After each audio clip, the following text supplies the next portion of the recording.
You know, the holidays are times for a lot of office parties, family get-togethers, but that means there are more drunk drivers out there on the roads as well. And a ceremony was held at the State House today for those who have lost family members to a drunk driver. WMAR2 News' Don Harrison was there as the governor talked about this today. Vinny Healy.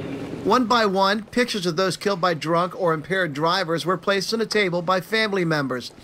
This is the 15th year for the Maryland Remembers Memorial to keep the message of the dangers of drunk driving on the minds of drivers in our state.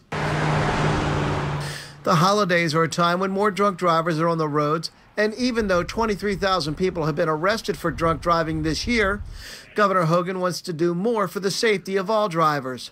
Even though we've passed some tougher laws and we've got an ignition lock, Noah's Law, and a number of other things, but we're going to keep fighting. Me and my older sister were... Juliet McGuire's sister Haley got in a car with 3 other people in 2011. The driver was drunk and hit a tree and killed her sister Haley and 2 others in that crash.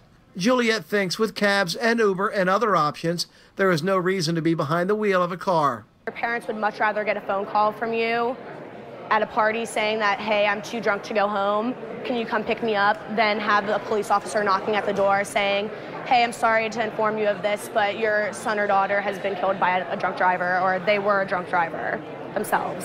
The governor has done his job. Nancy and Michael Kelly lost their son Dan to a drunk driver 22 years ago. They have seen drunk driving laws change over the years and think Maryland has a big problem with handing out probation before judgment sentences for drunk drivers. And people can get more than 1 PBJ in their lifetime.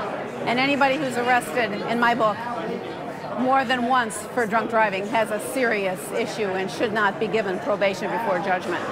Probation before judgment is available for first-time offenders or if the previous conviction was at least 10 years prior to the current charge. You see the people that were crying out here today who lost their families, and they're not going to have their families with them for Thanksgiving or the holidays. It makes you think twice. In Annapolis, Don Harrison, WMAR2 News.